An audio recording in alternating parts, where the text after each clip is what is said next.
Mes chers amis en Christ, Shalom. Nous revoici pour une nouvelle vidéo. Et comme d'habitude, nous allons commencer par nos présentations. Je suis Mouta Rode à Ref Dandou et je suis accompagné de Ntouma Tunta Rolf Seder. Le sujet d'aujourd'hui, c'est continuons la marche. Comme d'habitude, l'Éternel nous donne des missions à exécuter. Et la mission d'aujourd'hui, c'est continuons la marche. Et la marche que nous allons continuer avec vous, la marche que nous allons effectuer avec vous aujourd'hui, c'est la marche vers Canaan. Comme d'habitude, nous marchons de plus en plus vers Canaan. L'ère dans laquelle nous sommes aujourd'hui, nous sommes entourés de beaucoup de pasteurs. Nous sommes entourés de beaucoup d'églises. Nous sommes entourés de beaucoup de croyants, de plusieurs divinités, de beaucoup de religions. Mais parmi toutes ces religions, il y a d'autres qui ne sont pas des religions. Il y a d'autres qui ne méritent pas le nom d'être appelées religions. Parce que ces religions n'ont pas été créées par le Créateur. Ces religions, il y a de ces religions qui ne sont qu'un voile masqué. Et aujourd'hui, il y a de ceux qui profitent de ce système. Oui, il y a un grand nombre de gens qui profitent de ce système religieux, qui se cachent derrière la religion pour faire autre chose. Et nombreux se diront, mais pourquoi Dieu ne punit pas? Pourquoi Dieu ne les frappe-t-il pas? Dieu existe-t-il vraiment? Quand il est en train de voir tout le mal qui est en train de se mettre en place dans le monde entier, pourquoi il n'agit pas? Nombreux se posent ce genre de questions. Avec le temps, j'ai toujours dit, et je continue à le dire, nous avons divulgué beaucoup de choses, nous allons dire beaucoup de choses. Il y a d'autres qui seront pour, il y a d'autres qui seront contre. Mais on n'est pas là pour juger le contre ni le pour. Nous, on est là pour dire la vérité et rien que la vérité. Et à travers nous, c'est la vérité qui va être dénoncée, c'est la vérité qui va être dite. Et donc, continuons la marche, c'est notre sujet d'aujourd'hui. L'Éternel m'a chargé de dénoncer un fait, les pasteurs d'aujourd'hui. Pourquoi les pasteurs d'aujourd'hui sont en train de se comporter de la sorte? Pourquoi les églises de réveil, soit disons les églises de réveil, ne réveillent personne? Je vais être honnête, les églises de réveil ne réveillent personne. C'est parce qu'ils ne sont pas dans le vrai. Certes, dans ce lot, il y a de ceux qui sont peut-être dans le vrai, mais la majorité ne sont pas dans le vrai. La majorité des églises de réveil ne sont pas dans le vrai. Et je vais vous montrer un exemple. Il y a de ces chrétiens qui vont à l'église tous les dimanches. Et un grand nombre d'entre vous peut-être ont eu à faire cette remarque. Vous allez à l'église et quand vous revenez à la maison, vous êtes épuisé, vous êtes fatigué. Et vous n'êtes jamais posé la question, pourquoi vous revenez à la maison fatigué? On ne va pas à l'église pour revenir chez soi fatigué. Quand on va à la rencontre de notre Seigneur, c'est pour recevoir et non pas pour être, disons, pour donner. À l'église, on reçoit l'enseignement. À l'église, on reçoit l'enseignement. À l'église, on reçoit la parole. Mais aujourd'hui, avec certains pasteurs qui ne sont pas dans le vrai, je connais un grand nombre de pasteurs qui ne sont pas dans le vrai, mais on n'est pas là pour citer leur nom. Eux-mêmes, ils le savent. Au fond d'eux, ils savent ce qu'ils sont en train de faire. Et ces pasteurs-là, laissez-moi, je vais vous le dire, parce que je vais être honnête et clair. Ces pasteurs, bien sachant qu'ils ne sont pas dans le vrai, qu'est-ce qu'ils ont fait? Ils ont pacté avec le malin. Et donc, les églises d'aujourd'hui ne sont plus des églises, mais sont devenues des temples de recyclage d'énergie. Quand les fidèles viennent pour prier, ils ne prient pas Dieu. Non. Vous ne priez pas Dieu. Mais laissez-moi vous dire la vérité, vous priez Baal. Et qu'est-ce qui se passe? Quand vous priez, ne pensez pas que le Seigneur écoute vos prières. Il n'écoute même pas vos prières. Parce que vous venez en fait pour transmettre de l'énergie à Baal. Mais le pasteur, il est là au nom de Jésus, il fait son miracle. Jésus, c'est l'accomplissement. Nombreux ne savent pas pourquoi Jésus, on l'appelle l'accomplissement. Jésus est amour. Même le démon peut prononcer le nom de Jésus. Parce que le démon a réalisé Jésus est amour. Voilà pourquoi tu vois certaines personnes aujourd'hui comme des pasteurs qui sont dans le faux, qui font le miracle et à la fin ils crient au nom de Jésus. Parce qu'ils savent que Jésus est amour. Et où est-ce que Jésus les attend? Il y a un point, ils sont conscients qu'il y a un point où Jésus les attend. Et donc, pour la majorité des gens qui vont dans les églises, ou après le culte, vous rentrez chez vous et que vous sentez que vous êtes déchargé d'énergie, vous avez envie de dormir, vous avez envie de vous reposer, méfiez-vous. Ce n'est pas une église. C'est un centre de recyclage d'énergie. On vous prend de l'énergie. Pour un grand nombre d'entre vous ne connaissent pas la réalité du soleil. Pourquoi Dieu a forgé le soleil? Qu'est-ce que le soleil fait sur l'humanité? Quel est le rôle du soleil sur l'humanité? Eh bien, le soleil, lui, il charge les êtres humains. Le soleil que vous voyez, c'est comme un barrage qui nous donne de l'énergie. Je vais dire ça dans des termes un peu plus simples pour qu'un grand nombre de croyants à travers le monde entier, ils essaient de voir. Je ne vais pas entrer dans la profondeur des choses. Et donc, le soleil, lui, il nous charge de l'énergie. Et les démons, pour survivre, ils ont besoin de cette énergie. Les démons, eux, ils n'ont pas d'énergie, ils ne sont pas chargeables. Pour que le démon soit chargé, il a besoin d'un hôte, donc d'un être humain. Et qu'est-ce que le démon fait? Il pacte avec un être humain. Et l'être humain, qu'est-ce que lui, en retour, donne chez le démon? Il lui donne de l'énergie. En retour, le démon, lui, il lui donne certaines faveurs. Ce que vos pasteurs sont en train de faire aujourd'hui. Vous voyez des pasteurs dans les églises, des pasteurs sont excessivement riches. Mais quand vous venez voir les croyants, les fidèles de l'église, les fidèles, ils sont pauvres. Mais comment tu peux expliquer une église, le pasteur est milliardaire et les fidèles sont pauvres? Ça n'a pas de sens. Ça n'a vraiment pas de sens. Honnêtement parlant, ça n'a pas de sens. Tu vois un pasteur qui roule une voiture qui coûte 500 millions de francs CFA. Mais pendant ce temps, les 500 millions de francs CFA, là, ça pouvait créer des entreprises pour que ces fidèles y travaillent. Mais pourquoi ils ne créent pas des emplois pour vous? Et qui sont là derrière à vous dire, le gouvernement va vous créer des emplois, le gouvernement va vous donner des emplois. Et quand je vous dis ça, vous êtes tous d'accord? Amen, amen, amen. Il en soit fait ainsi. Laissez-moi vous dire, c'est parce que vous êtes ignorants. Vous êtes ignorants d'un grand nombre de faits. Il y a un fait qui s'est créé dans les églises, c'est l'enrichissement. Beaucoup de pasteurs aujourd'hui commencent à prédire des miracles. Parce qu'ils savent qu'en faisant le miracle, ils vont attirer les fidèles. Et en attirant les fidèles, le démon avec lequel lui il a pacté va venir se recharger sur ses fidèles et en retour, lui il sera récompensé. En récompense, lui il reçoit de l'énergie. Bon, quand je le dis, beaucoup de pasteurs se reconnaissent et ils savent bien ce que je suis en train de dire. Mais ils ne vous le diront jamais. Tout comme dans la vidéo passée, je parlais de l'énergie christique.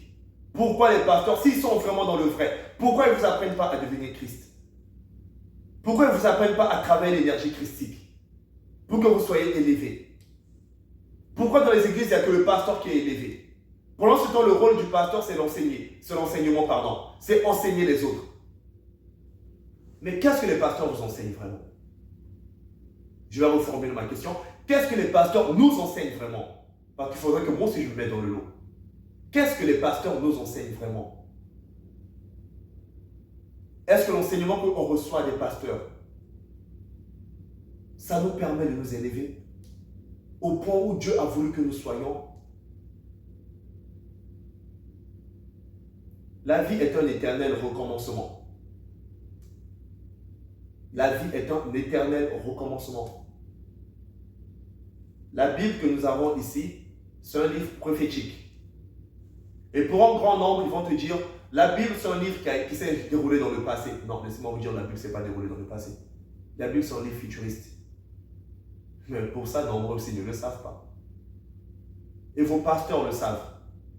Mais ils ne vous le diront pas aussi ouvertement. La Bible c'est un livre futuriste.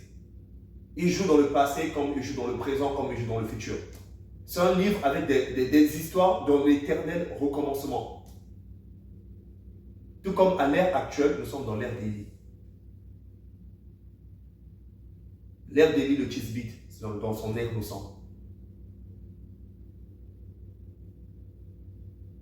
Et ma question est la suivante. Pourquoi, en tant que croyant, on a arrêté de marcher? Pourquoi, en tant que croyant, on se lève submergé par les difficultés de la traversée du désert? Pourquoi, en tant que croyant, on n'arrive pas à percevoir une vérité? On n'arrive pas à percevoir, la vérité comme telle. Sur cette vidéo, nombreux vont se mettre à critiquer. Nombreux vont nous dire sûrement, on n'est pas là pour dire la vérité. Oui, comme ils le font d'habitude. D'autres vont nous dire, on est là pour faire du buzz, mais on n'est pas là pour tout ça. Notre problème à nous, c'est dire la vérité, ouvertement la vérité, et rien que la vérité.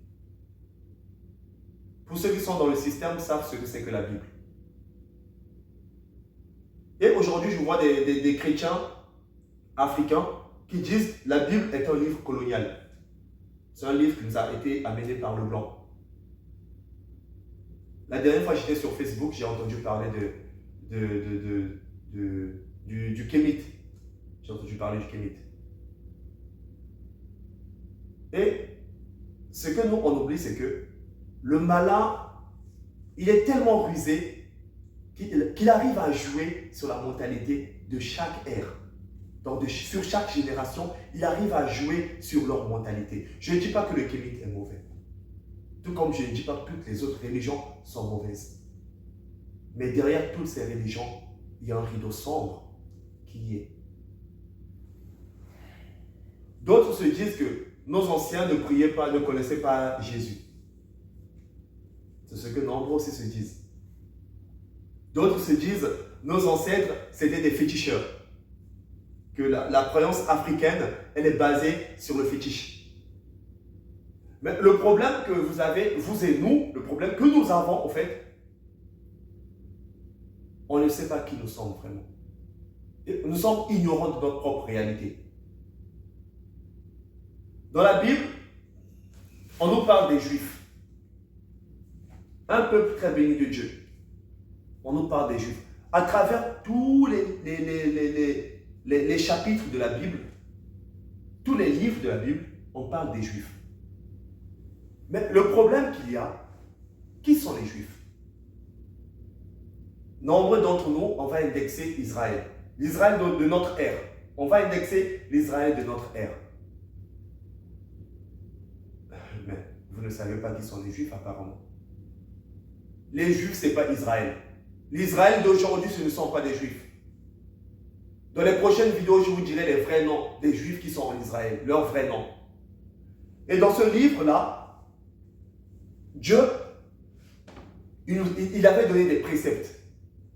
Partout où son peuple allait, il combattait un nombre de peuples qui ne marchaient pas selon sa croyance, qui honoraient des dieux que lui, il n'aimait pas voir devant sa face. En fait, c'était des dieux qui ont été bannis quand l'ange de lumière s'est rébellé contre l'Éternel.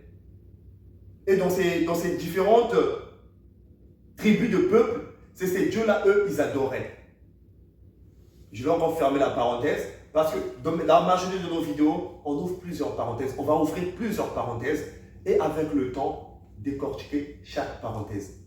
C'est pour que les gens aient une idée de là où on va venir avec le temps. C'est pour que les gens aient une idée de là où on va aller avec le temps. Eh bien, les Juifs, ils existent, mais ce n'est pas les Juifs d'Israël d'aujourd'hui. Et dans la Bible, on nous parle en référence de l'Égypte. Beaucoup de livres dans la Bible, on nous parle d'Égypte. Et les gens aussi sont un peu bornés sur ce fait, parce qu'ils ne savent pas, ils pensent que l'Égypte dont on nous parle dans la Bible, c'est l'Égypte d'aujourd'hui. L'Égypte où le footballeur, là, comment il s'appelle, Ahmed Salah? Ahmed Salah joue. Non, ce n'est pas cette Égypte-là. Détrompez-vous, ce n'est pas cette Égypte. Les pyramides, oui, les pyramides d'Égypte, ça se trouve là-bas, mais ce n'est pas de l'Égypte là où on nous parle. Et si on demande aux gens de retracer l'Égypte, vous serez surpris. Vous serez très étonné de voir qu'il y a un grand nombre de pays noirs qui vont se retrouver dans l'Égypte. Mais ça aussi, c'est une autre histoire. Et donc, je reviens au sujet, marchons. Continuons la marche. Aujourd'hui, il y a beaucoup de chrétiens qui se sont dit, eh bien, moi j'ai arrêté de prier parce que j'avais remarqué, quand je priais, mes problèmes s'accentuaient. Quand je priais, j'avais plus de dettes. Quand je priais, j'avais plus de problèmes. Mais quand j'ai arrêté de prier, tout ça s'est arrêté. Laisse-moi te dire, tu vis dans une réalité ou bien tu vis dans un film de science-fiction. Ouvertement parlant, oui, quand tu vas prier, tu auras plus de problèmes, c'est vrai. Quand tu vas prier, tu auras plus de difficultés. Oui, c'est vrai. Mais laisse-moi te dire, c'est dans le début. C'est quand tu commences la prière que les problèmes s'accentuent. Parce que le malin sait ce qu'il y a après les efforts que tu auras à fournir derrière toutes ces prières. Et donc, il ne veut pas te laisser continuer la prière. Et donc, quand tu commences à accentuer ta prière, le malin vient et il met son veto sur toi. Et son veto, c'est qu'il te met tellement des problèmes qui t'empêchent d'évoluer pour que tu arrêtes. Et au moment où tu arrêtes, je te dis, ta vie est devenue peinard. Mais ta vie n'est pas peinard. Ta vie n'est pas à l'aise. Ta vie serait mieux à l'aise si tu avais continué la prière. Voilà pourquoi l'Éternel, dans le sujet d'aujourd'hui, il nous a dit, continuons la marche. Continuez la marche. Car moi, je viens vers vous. Je me suis levé pour venir vers vous. Parce que vous m'avez fait appel. Je me suis levé pour venir vers toi. Et toi, qu'est-ce que tu as fait sur le chemin? Tu as rebroussé chemin. Tu as fait ton demi-tour. Et l'Éternel sur le chemin, il est debout, il te regarde. Amen. Mais on aurait pu se croiser à quelques mètres. Mais toi, tu as fait demi-tour. Mais il va faire comment? Mais il est miséricordieux. Et lui, quand il commence une route, il ne fait pas demi-tour, non. Il va s'arrêter là où il s'était arrêté. Il va t'attendre. Il va s'asseoir et il va t'attendre. Et c'est ce que l'Éternel nous dit ce soir. Pour tous les chrétiens du monde entier, ceux qui sont croyants, honnêtement croyants, soyez-en sûrs, l'Éternel est en chemin. Il s'est levé et il va agir et il est en train d'agir déjà. Ne faisons pas demi-tour. C'est pas parce qu'on prie qu'on n'a pas reçu, qu'on prie qu'on n'a pas reçu, que l'Éternel n'a pas écouté. Il a entendu. Mais tout ce qu'il fait est bon. Et il agit, il agira toujours en son bon moment. En toute chose, attendons le moment du Seigneur. Il y a des gens, c'est quand ils reçoivent quelque chose qu'ils sont contents. C'est quand ils ramassent de l'argent, il est content. Mais quand il perd de l'argent, il est triste. Mais remercions le Seigneur dans les bons comme dans les mauvais moments. Quand tu perds de l'argent, remercie le Seigneur. Car cet argent a servi à quelqu'un d'autre. Quand tu ramasses de l'argent, remercie le Seigneur.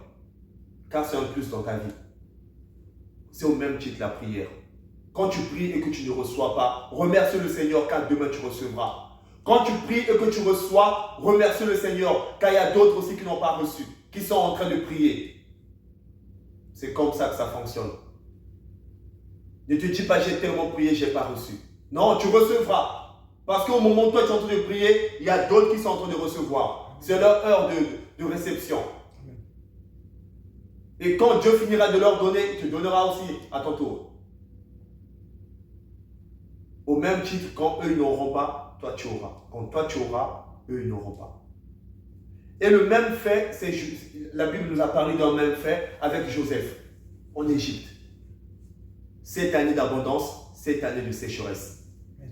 Mais pendant les 7 ans d'abondance de l'Égypte, les autres nations, ils étaient en péril. Les autres nations n'en avaient pas. Ils venaient en Égypte pour s'approvisionner. Mais pour le moment où l'Égypte est entrée dans ces 7 ans de sécheresse, chez les autres, ils ont eu. Et l'Égypte allait chez d'autres pour prendre aussi ce qui manquait chez eux. Tout comme d'autres qui étaient dans la même période que l'Égypte, dans l'année de sécheresse, venant encore en Égypte se réapprovisionner. C'est comme ça que la vie, ça marche. La vie, elle fonctionne comme ça. Et tous les croyants du monde, tous les chrétiens du monde doivent comprendre ça. Aujourd'hui, on a la soif de l'argent. Oui, aujourd'hui, il y a beaucoup de chrétiens qui sont assoiffés de l'argent. Et donc, ils vont pacter pour avoir de l'argent. Mais il y a un fait aujourd'hui que la majorité d'entre nous, on oublie. Le malin ne donne pas l'argent. Le malin, il ne rend pas riche. Non, c'est archi faux, c'est une illusion qu'ils te font vendre. Pour tous les croyants du monde entier, comprenez, le malin ne rend pas riche. Le malin ne donne pas l'argent. Le seul qui rend riche, c'est l'Éternel des armées. Et je vais vous démontrer un truc, je vais vous dire un secret. Aujourd'hui, j'ai un petit qui avait porté une bague d'appartenance à la franc-maçonnerie. On s'est vu aujourd'hui et je lui demande, mais petit, la bague que tu as portée, tu sais ce que c'est? Il me dit non, grand, je l'ai eu au marché, j'ai aimé le design que ça et donc je l'ai porté. Moi, je lui ai dit non, mais c'est des choses qu'il ne faut pas porter, petit. C'est des choses que quand tu ne connais pas, il ne faut pas porter. Tu ne sais pas ce que c'est. Ça, c'est une alliance d'appartenance. Il me dit, ah bon, grand? Ah bon? Donc si je porte ça, c'est comme si j'appartenais à un truc. Je dis oui, ça veut dire que tu appartiens. Tu les appartiens. Donc il y a des choses qu'il faut éviter de porter. Et il y a une phrase que la majorité des gens ne comprennent pas, que je vais encore expliquer. Mais avec le temps, je vais encore plus expliquer. Dans la Bible, il y a une phrase qui dit j'ai pour vous que des plans de paix, de bonheur. J'ai prédit sur vous que des plans de bonheur. Et cette phrase-là, la majorité des gens ne comprennent pas. Et donc, je vais vous démontrer pourquoi Dieu a dit ça. Dieu dit, j'ai prédit pour vous que des plans de bonheur. Chaque être humain, quand il naît, Dieu met un coffre-fort sur sa tête. C'est un coffre-fort qui est sur nos têtes, sur tous les êtres humains du monde entier. Le diable sait, oui, moi je ne l'appelle pas le diable, je l'appelle le malin. Le malin sait que sur chaque être humain, il y a un coffre-fort au-dessus de sa tête. Quand Dieu dit dans la Bible, j'ai prédit sur vous, pour vous, que des plans de bonheur. J'ai jamais prévu pour vous que des plans de malheur. Jamais, au grand jamais, Dieu n'a prévu pour nous des plans de malheur. C'est parce que sur chaque être humain, il a mis un coffre-fort. Et dans ce coffre-fort, laissez-moi vous dire, qu'est-ce qui réside? C'est la richesse qui réside.